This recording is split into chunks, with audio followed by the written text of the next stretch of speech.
அன்பான இனிய உறவுகளுக்கு வணக்கங்க. வந்து 2-3 நாள் தான் ஆகுது. அவங்க எப்படியும் ஒரு வாரத்துக்கு மாத்திரைங்க கொடுத்துருப்பாங்க. ஆனால் 2 நாளில் மாத்திரை தீர்ந்து போச்சு. நான் மாத்திரை வாங்கிட்டு வரேன்னு கண்மணி போகுது. கண்மணி தான் போகணுமா? இந்த வீட்டில் 1008 பேர் இருக்காங்க. சிவகாமியை பார்த்துக்கிறது இந்த பிள்ளை மட்டும் தான். பார்த்துக்கிற பிள்ளையே வாங்க வெளியில் போகணும். அதையும் எல்லாரும் சரி சரி அப்படிங்கிறாங்க, கேனைங்க. ஆனால் இந்த சொல்லிக்கிட்டு இருக்கையில் நம்ம ஆள் காதல் மன்னன் அப்படின்னு தாங்க சொல்லணும் அன்புவை. இப்போ தாங்க லவ் ஸ்டார்ட் ஆகுதுன்னு சொல்லலாம். அன்பு என்ன பண்ணுறாரு, துள்ளி குதிச்சுட்டு ஓடுறாரு. பார்க்குறாங்க அவங்க கார்த்திகை அப்படிங்கிறாரு. ஓடி போய் ஸ்கூட்டி என்ன பண்ணுறாரு, அப்படியே ஏதோ பண்ணி விட்டுறாரு. அதனால் வண்டி எடுக்கிறாங்க, ஸ்டார்ட் பண்ணுறாங்க. ஸ்டார்ட் ஆக மாட்டேங்குது. என்ன இது வண்டி ஸ்டார்ட் ஆக மாட்டேங்குது அப்படிங்கிற கார்த்திக் வராரு. வந்துட்டு ஏம்மா ஏதாவது பைக்கு டாக்ஸி ஏதாவது அரேஞ்ச் பண்ணட்டுமா அப்படிங்கிறாங்க. மாத்திரை வாங்குறதுக்கு டாக்ஸியா, அதெல்லாம் வேணாம் அப்படிங்கிறாங்க. சரி பைக்கு ஏற்பாடு பண்ணுறேன், உனக்கு போக லேடிஸே வருவாங்கம்மா ஓட்டுறதுக்கு, உனக்கு ஏதாவது ஆட்சேபம் இருக்கா? அதெல்லாம் ஒன்றும் இல்லை அப்படிங்கிறாங்களா கண்மணி. உடனே என்ன பண்ணுறாங்க கார்த்திக், டக்குன்னு வாங்க சீக்கிரம் அப்படின்னு சொல்லிட்டு ஒரு நம்பரை சொல்கிறாங்க, கால் பண்ணுறாங்க. உடனே டேய் போ அப்படின்னு சொல்லி போய் பொம்பளை கேட்டப்போ எப்படியாவது போட்டுட்டு வா அப்படின்னு சொல்ல அன்பு ஓடி போய் உள்ளுக்குள்ளே போய் அக்காவுட்டு ட்ரெஸ் எடுத்து மாட்டிக்கிட்டு இப்படிக்கா போய் அப்படிக்கா வந்து வண்டியில் வந்து பைக்கில் வந்து நிற்கிறாரு. எங்கே இன்னும் வண்டியை காணோம், நான் போகணும் அப்படின்னு சொல்லி கண்மணி கேட்டுட்டு இருக்காங்க. கார்த்திக் வந்து வந்துடும், நீ வந்துடும், உடனே வர முடியுமா, கொஞ்சம் ஏற்பாடெல்லாம் பண்ணிட்டு ரெடியாகி வர வேண்டாமா? என்னது ஏற்பாடா? இல்லை அவங்க எங்கேயாவது நிற்பாங்க, வேறு இடத்துல நிற்பாங்க, அங்கேருந்து கிளம்பி வரணும்ல, இந்த வந்துடுவாங்க அப்படிங்கல சல்லுன்னு வந்து அன்பு நிற்கிறா. அப்படி தான் வந்துருச்சே அப்படிங்கிறாங்க. வண்டி எடுக்க போகிறாங்களா? டேய் ஓடிபி கேளு, ஓடிபி. ஓ சாரி அப்படின்னு கீழே கண்மணி என்ன அதுக்குள்ளே கிளம்புறீங்கிற மாதிரி பார்க்க போகிறாங்க. மேடம் ஓடிபி சொல்லுங்கள் மேடம் அப்படின்னு சொல்ல, ஏன் குரல் ஒரு மாதிரியாக இருக்குது அப்படிங்கிறாங்க. ஆம்பளை வந்து பொம்பளை குரலில் பேசினா அப்படி தானடி இருக்கும் அன்பு பொண்டாட்டி அப்படின்னு தானங்க தோணுச்சு. அப்புறம் பார்த்தா சரி ஏறி உட்காந்துடுறாங்க. என்ஜாய் அப்படின்னு சொல்ல கண்மணி பார்க்குறாங்க. என்ன என்ஜாய்னு சொல்கிறீங்க? இல்லை எப்படியாவது போயிட்டு மாத்திரை வாங்கிட்டு வான்னு சொன்னேன். அதுக்கும் இதுக்கும் என்ஜாய்க்கும் ஒத்துமே இல்லையே, என்னமோ புலம்புதுங்க, பைத்தியம் முடிச்சு போச்சு அப்படின்னு சொல்லிட்டு போகிறாங்களா. இங்கே வீட்டில் இருக்கவங்களாம் என்ன ஏதோ ஒரு பைக்கில் போகிறா, அதுக்கே அப்படி ரசித்து சிரித்து பார்த்துட்ருக்கீங்க அப்படின்னு சொல்ல, அதெல்லாம் ஒன்றும் இல்லையே அப்படின்னு சொல்லிட்டு அந்த நல்ல குரூப்ஸு தனியாக போயிட்டு அவங்க பொண்டாட்டி புருஷனை சூப்பர் பொண்டாட்டி புருஷனு சூப்பராக ஜாலியாக என்ஜாய் பண்ணிட்டு வருவாங்க அப்படின்னு சொல்லி பேச வெண்ணிலா கேட்டுருதுங்க. என்னது 2 பேரும் என்ஜாய் பண்ணிட்டு வர போகிறாங்களா? யார் போகிறது? கண்மணி. ஓட்டிகிட்டு போகிறது பொம்பளை பிள்ளை. அப்படி இருக்கல எப்படி அப்படின்னு மண்டையை போட்டு குழப்புது.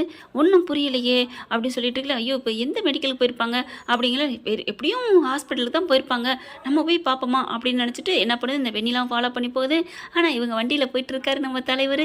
இங்கே வீட்டிலே காலங்காத்தால் எழுந்திரிச்சு கோலம் போட்டு ஐ லவ் யூ போட்டு இப்போ தாங்க கதை சூடு பிடிக்குதுன்னு சொல்லலாம். இளமை ஊஞ்சல் ஆடுது அப்படின்னு சொல்லுவாங்க இல்லையா, அதே மாதிரி கண்மணி ஐ லவ்ங்கிறாரு. அவங்க திட்டிட்டு தண்ணியள்ளி ஊற்றிட்டு போகிறாங்க. அதாவது வயசு பொண்ணுங்க காலேஜ் படிக்கல லவ் பண்ணுவாங்க இல்லையா, மாமா பொண்ணு அத்தை பொண்ணு முறைச்சிக்குவாங்க இல்லையா, அந்த மாதிரி இருக்காங்க. அடுத்து நீ இப்படி பண்ணா நானும் விட மாட்டேன்டி, விடாது கருப்பு அப்படிங்கிற மாதிரி விடாது கண்மணி இந்த அன்பு அப்படின்னு சொல்லிட்டு என்ன பண்ணாரு, பலூன்லாம் ஊதி வச்சு பெருசாக கட்டி வச்சு ஐ லவ் யூ கண்மணி அப்படிங்கிறாரு. அதை போய் குத்தி உடச்சி விட்டு வராங்க. இப்போ பார்த்தீங்கன்னா போயிட்டு இருக்காங்களா, அவங்களும் போயிடுறாங்க. மாத்திரை வாங்குறதுக்கு போயிட்டு இருக்கையிலே ஸ்பீட் பிரேக்கில் வேகமாக விடுறாரு. நங்குன்னு பார்த்து போங்க சிஸ்டர், பார்த்து போங்க அப்படிங்கிறாங்க. உங்களுக்கு கஷ்டமாக இருந்தால் என்னை கட்டி பிடிச்சிக்கோங்க அப்படின்னு சொல்ல, உங்களை பார்த்தா லேடிஸ் மாதிரியே தெரியலைங்க அப்படிங்கிறாங்க. இல்லை நான் ஜிம்முக்கு போகிறேன் அப்படின்னு அன்பு பேச, ஓ ஜிம்முக்கு போனால் இப்படி தான் ஆம்பளை மாதிரி இருக்குமா அப்படின்னு கண்மணி பார்க்க, கட்டி பிடிச்சிக்கோங்க அப்படிங்கிறாங்க. இல்லை நான் தோளில் பிடிச்சிக்கிறேன்னு தோளில் பிடிக்க அப்படின்ட்டு ஐயோ தொட்டால் பூ மலரும் அப்படிங்கிற மாதிரி இவர் சொர்க்கத்துக்கு போகிறாரு. வண்டியை டக்குன்னு அங்கிட்டு தாறுமாறா விட, அம்மா வண்டியை பார்த்து கொண்டு போங்கம்மா அப்படிங்க. உங்கள் பேர் என்ன அப்படிங்கிறாங்க. அன்பு அப்படின்னு சொல்ல, என்னது அன்பா? இல்லை அன்புக்கரசி அப்படிங்கிறாங்களா. ஓ அன்புக்கரசியா, சுருக்கமாக என்ன அன்புன்னு கூப்பிடுவாங்க, பேரப்பார் அப்படிங்கிற மாதிரி சொல்ல, என்ன மேடம் என் பேர் நல்லா இல்லையா, அன்புக்கரசி தானே நான் அப்படின்னு சொல்ல, இந்த அன்புங்கிற பேரை கேட்டாலே எனக்கு கட்டுப்பாக வருது, சரி போங்க அப்படின்னு சொல்கிறாங்க. அதுக்கப்புறம் இங்கே ஆஸ்பத்திரிக்கு மாத்திரை வாங்குற இடத்துக்கு போயிடுறாங்களா. பின்னாடியே ஃபாலோ பண்ணிட்டு போன வெண்ணிலாம் பார்த்துருது. இங்கே பார்த்தா அந்த பிள்ளை கண்மணி வாங்கிட்டு இருக்கல எங்கிட்ட திரும்பிக்கிட்டு, அப்பா மூஞ்சியெல்லாம் அரிக்குது, எப்படி தான் இந்த லேடிஸ்லாம் ட்ரெஸ்ஸை போடுறாங்களோ அப்படின்னு தூக்கி விட்டுட்டு அப்படின்னு அப்படியே கன்னத்து காதெல்லாம் அப்படி சொரிஞ்சு விட்டுக்கிறாரு. அதை பார்த்தோன்னே வெண்ணிலாவுக்கு தூக்கி வாரி போடுது. அட பாவி அன்புவா, என்ன இந்த அளவுக்கு ஆயிட்டான், இந்த கண்மணிக்காக இப்படிலாம் மாறிட்டானா, இவனை விடக்கூடாது அப்படின்னு கிட்டக்க வேகமாக வர்றாங்க. இல்லை இங்கே இவங்கிட்ட வந்து எதுவும் சொல்லக்கூடாது, நம்ம அங்கே போய் பாட்டிக்கிட்ட போட்டு கொடுப்போம், அப்புறம் இருக்குது அப்படின்னு சொல்லிட்டு கிளம்ப போகிறதுக்கு முன்னாடி இது என்னதான் பண்ணுதுங்க அப்படின்னு நின்று பார்க்குறாங்க. வாங்கிட்டு வந்துடுறாங்களா. கொண்டாங்க மேடம் கொண்டாங்க அப்படி சொல்லி வாங்க வாங்குறாங்க. இல்லை மாத்திரை தானே நான் வாங்கிக்கிறேன், அதெல்லாம் வேணாம் கொடுங்க அப்படின்னு சொல்லி வாங்க. அட பரவாயில்ல விடுங்க அப்படிங்கிறாங்க. அதுக்கப்புறம் அப்படி உரசி பார்க்க ச்சே என்ன அன்பு இப்படி வலியிறான் அப்படின்னு பார்க்குறாங்க. கரெக்டாக அங்கே ஐஸ்கிரீம் ஒன்று வண்டி நிற்கிதா. வெளியில் வரையில மேடம் இந்தாங்க ஐஸ்கிரீம் அப்படின்னு வேகமாக வாங்கி கொடுக்க எனக்கு அதெல்லாம் வேணாம் அப்படிங்கிறாங்க கண்மணி. அட வாங்கிக்கோங்க, இது உங்களுக்குலாம் பிடிக்கும், உங்களுக்கு பிடிக்கும் இந்தாங்க அப்படின்னு சொல்ல, என்னது எனக்கு பிடிக்குமா, அது எப்படி உங்களுக்கு தெரியும்? இல்லைங்க குறிப்பாக பெண்களுக்கெல்லாம் இந்த ஐஸ்கிரீம் தானே பிடிக்கும் அப்படின்னு சொல்லி கொடுக்க வேணவே வேணாங்கிறாங்க. சரி விடுங்க அப்படின்னு சொல்லிட்டு வாங்கிக்கிறாங்களா. கண்மணி பார்க்குறாங்க, சீக்கிரம் வண்டி எடுங்க, நான் அத்தைக்கு போய் கொடுக்கணும், எல்லா வேலையும் இருக்குது. சே இந்த மாதிரிலாம் பண்ணுறீங்க தெரிஞ்சால் நான் தனியாகவே வந்திருப்பேன், வர வேண்டியது தானே, அதான் வண்டி ரிப்பேர் ஆச்சுல அப்படின்னு சொல்ல, என்னது வண்டி ரிப்பேர் ஆச்சா, உங்களுக்கு எப்படி தெரியும்? மேடம் வண்டி இங்கே நின்றுச்சு, அங்கே தான் எல்லோரும் பேசிக்கிட்டு இருந்தாங்கல்ல வண்டி ரிப்பேர்னு, அதை வச்சு தான் சொன்னேன். டே அன்பு வாயை விட்டு உளறியடா அப்படின்னு நினச்சிக்கிறாரு. அதுக்கப்புறம் பைக்கில் ஏறி உட்காந்துக்கிறாங்களா. வண்டி போயிட்டு இருக்கு. பார்த்தா அவர் மறுபடியும் அப்படியே பார்க்குறாங்க கண்ணாடியிலே.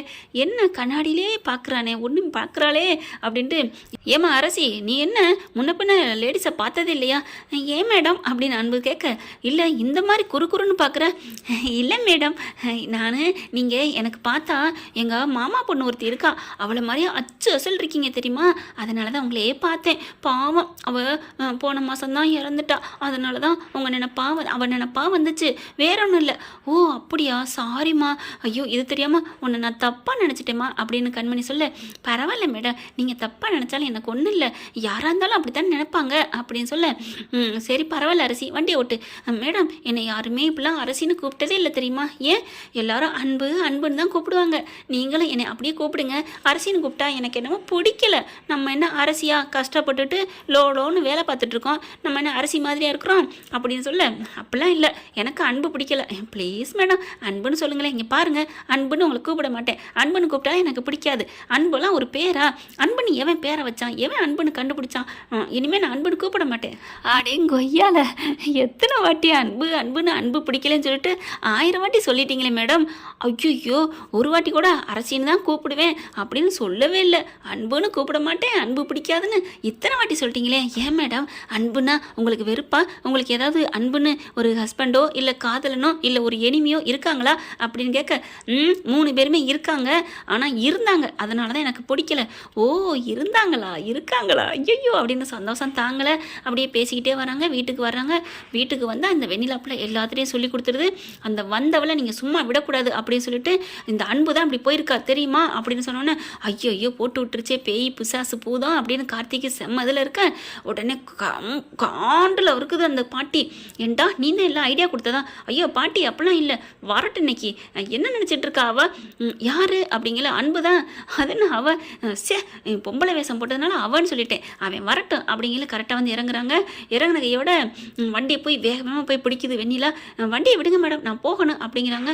கண்மணி இப்படி பார்க்குது, என்ன எல்லாரும் நிற்கிறாங்க, நீங்கள் போங்க அப்படின்னு சொல்ல, வண்டி இருக்க பிடிக்க, இங்கே பார் வெண்ணிலா எதுக்கு அவங்கள பிடிச்சிட்டு இருக்கீங்க, அவங்கள விடுங்க அப்படின்னு சொல்ல, அதை எப்படி விட முடியும், இந்த வீட்டு ஆளை விட முடியுமா என்ன அப்படின்னு சொன்னோன்னே, என்னது இந்த வீட்டாளா அப்படிங்கிறாங்க. பாட்டி வருது, டேய் நீ எத்தனை நாளாடா இந்த மாதிரிலாம் திட்டம் போட்டுட்ருக்க, இப்படிலாம் கேவலமாக ஒரு நாடகமாக, சீச்சி இப்படிலாம் ஒரு ஆம்பளை பொம்பளை வேஷமாக போட்டுட்டு அலைவ அப்படிங்கிற. கண்மணி பார்க்குது, என்னது ஆம்பளையா பொம்பளை வேஷமா அப்படிங்கிற, ஆமடி நீனும் இப்படியா இருப்ப, ஒரு ஆம்பளை பக்கத்தில் உட்காந்துருக்கான்னு கூட தெரியலையா உனக்கு அப்படிங்கிற. அப்படியே கண்மணி ஒரு மாதிரியா முறைக்குதுங்க பாருங்கள், பார்த்து பேசுங்க, அந்த பிள்ளை பாவம், அந்த பிள்ளை யார் அப்படிங்கிற, அது வந்து அன்புக்கரசின்னு சொன்னானா சொன்னானா அவனா, ஏங்க அது பாவங்க, அது பொம்பளை பிள்ளைங்க, அவங்க குடும்ப கஷ்டத்துக்கு வண்டி ஓட்டிட்டு இருக்காங்க அப்படிங்கிற. அப்படியா எங்க போய் அந்த சால் முகத்தில் மூடி இருக்கே அதை எடுங்க பார்க்கலாம் அப்படின்னு சொல்ல, எடுறி அப்படின்னு பாட்டி கத்த. கண்மணி அப்படியே ஒரு மாதிரி ஆகுது, என்னது அப்படின்னு பக்கத்தில் வந்து, அன்புக்கரசி இது ஏமா நீ மூடி இருக்கிற, அதை எட அப்படிங்கிற.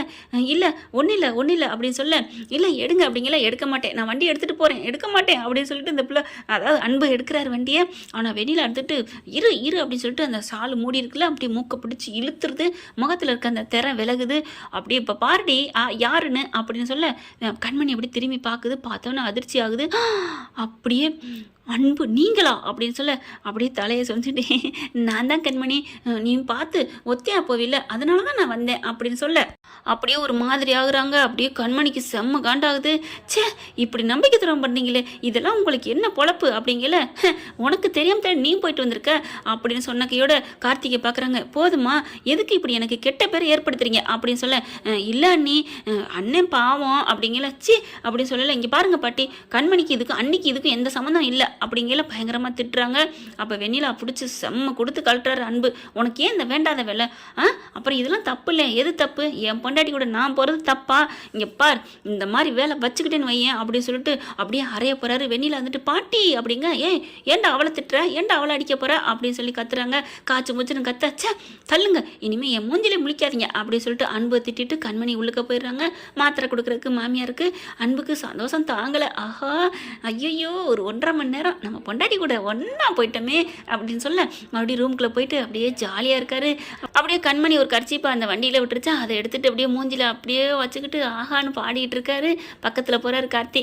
அண்ணே அப்படிங்கல, டே தம்பி அப்படின்னு கட்டி பிடிச்சிக்கிறாங்க. எப்படி இவங்க திட்டினதெல்லாம் அதெல்லாம் யாரா அப்படி உரைக்கலடா, தட்டி விட்டு போண்டேதான். நான் என் பொண்டாட்டி கண்மணி கூட ஒன்றா வந்தேன், அதுதான் எனக்கு முக்கியம். ஐயோ அப்படின்னு சொல்லிட்டு இப்படி ஏதாவது பண்ணுனேன், பண்ணி மனசை மாற்ற வேண்டாம், மாற்றுவேன். ஆனால் அதுக்குள்ளே இந்த வெண்ணிலாவை என்னமாவது பண்ணணுமே, அதை விடுனே. வெண்ணிலாவை துரத்துறது என்னோட வேலை. அண்ணி நீங்களும் ஒன்று சேர்றதுக்கு வழிவகுத்த எனக்கு இந்த கார்த்திக்கு அந்த வெண்ணிலாவை துரத்துறதுக்கு முடியாதா என்ன? என்கிட்ட விடுங்க. தேங்க்ஸ்ரா, அதை மட்டும் நீ செஞ்சேன்னு வச்சுக்க. ஏன் செஞ்சா என் பிள்ளைக்கு உன் பேர் தான் வைப்பேன். அதான் எத்தனை பேர் அலையிறீங்க அப்படிதான் தோணுது. இப்படி தான் போகலாம், பார்க்கலாம் என்ன நடக்க போகுதுன்னு. இந்த பதிவு உங்களுக்கு பிடிச்சிருந்துச்சுன்னா உங்கள் பொண்ணான கையில் லைக்கை போட்டு சப்ஸ்கிரைப் பண்ணிடுங்க. Thank you friends.